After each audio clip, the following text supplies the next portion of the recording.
જીવ પ્રભુને બંધનથી વધારે શું કરી શકે? આપણે પ્રભુને શું આપી શકવાના છીએ? કેમ કે આપણને બધું આપ્યું છે તો પ્રભુએ.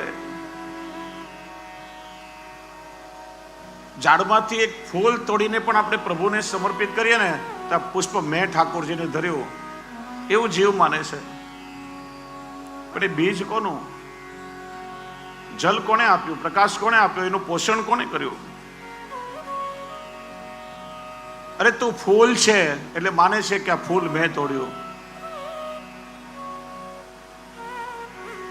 કઈ સદકાર્ય આપણાથી થાય? પ્રભુની કૃપા માનો.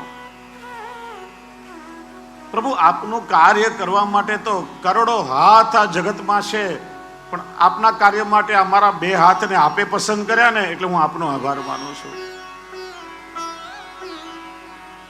પ્રભુ આપની પાસે તો લક્ષ્મી જેવી પત્ની છે. આપની પાસે ધનની શું કમી હોય?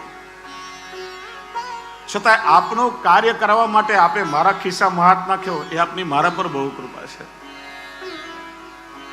કોઈ સદકાર્ય થાય ત્યારે પ્રભુની કૃપા માનો. કુંતાજી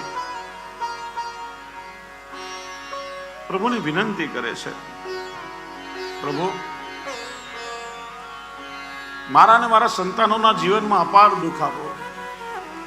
વિપદ સંતુ શશ્વત તત્ર તત્ર જગદ્ગુરો ભવતો દર્શનમ યસ્યાત અપુનર્ભવદર્શનમ. મારા અને મારા સંતાનોના જીવનમાં અપાર દુઃખ આવે એવા આશીર્વાદ મને આપો. કૃષ્ણ કે ભાઈ તમે હોશમાં તો છો? શું માગી રહ્યા છો? દુનિયાના લોકો મારી પાસે સુખ માગે છે, તમને હવે સુખ મળ્યું ને તમે દુઃખ માંગો છો. પ્રભુ આ દુનિયામાં સુખ અને દુઃખ બધું મનનું કારણ છે. મનથી આપણે કોઈને સુખ માનીએ મનને સંતોષ થાય, ને મન પર કંઈક લઈ લઈએ તો મન દુઃખી થાય. વાસ્તવમાં આપની કૃપા જ સર્વોપરી છે. અને જગતના લોકોના સ્વભાવને હું જાણું છું. બધા આપની પાસે વારંવાર સુખ માંગતા હોય, પણ સુખ મળી ગયા પછી લોકો આપને ભૂલી જાય છે. એક ભાઈનો નિયમ, દરરોજ મંગળાના દર્શન કરવા આવે, અચાનક આવતા બંધ થયા. ભગવાને પેલા અધિકારીજીને પૂછ્યું કે આ પેલા ભાઈ કેમ હમણાં 2-4 દિવસથી દેખાતા નથી? પ્રભુ હવે નહીં આવે. કેમ? એની બધી ઈચ્છાઓ આપણે પૂરી કરી દીધી, હવે આપની જરૂર નથી. કોઈ કવિએ બહુ સરસ કહ્યું, કોણ ભલાને પૂછે છે, કોણ બુરાને પૂછે છે?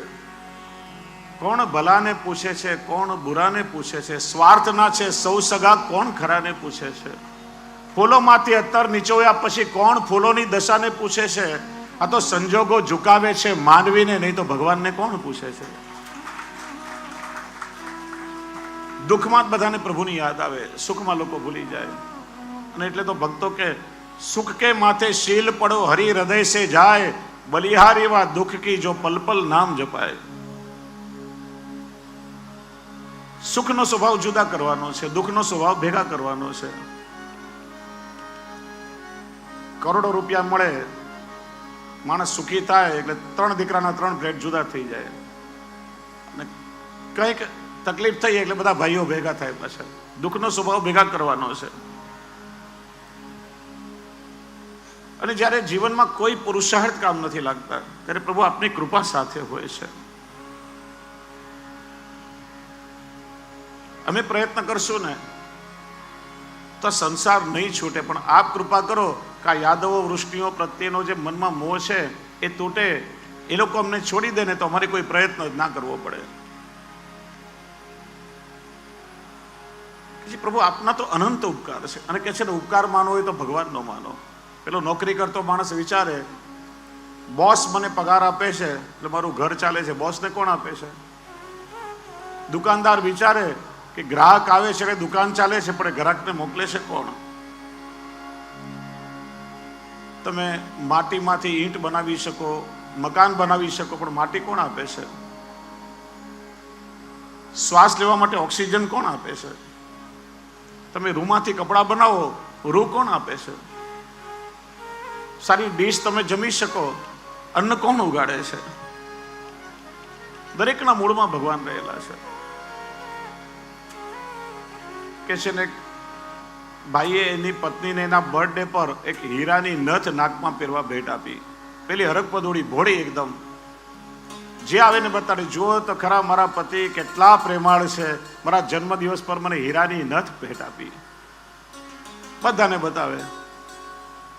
સંત ગુરુજી ઘરે પધાર્યા, પેલી સન્માન કર્યું અને પેલી હરકપદોડી નથ લઈને ગુરુજીને બતાવી, જો ગુરુજી મારા પતિ કેટલા પ્રેમાળ છે, મારા જન્મદિવસ પર આ હીરાની નથ મને ભેટ આપી. ત્યારે સંત કરે, ઉપકાર માનવો હોય તો ભગવાનનો માન, કે નથ પહેરવા તને નાક કાપ્યું, નહીં તો પહેરત ક્યાં? બધાના મૂળમાં ભગવાન રહેલા છે. એટલે માટે કુંતાજી પ્રભુનો ઉપકાર માને છે. કેવી કેવી પળોમાં પ્રભુ આપે અમારી રક્ષા કરી છે. વૈષ્ણવે વારંવાર પ્રભુની કૃપાનું સ્મરણ કરતા રહેવું જોઈએ, જેનાથી આશ્રય દ્રઢ થાય. ક્યારેક વિચારો, જીવનની કેટલી બાબતોનો વિચાર કરો, કેવા કેવા સમય ઠાકોરજીએ તમારી રક્ષા કરી હશે,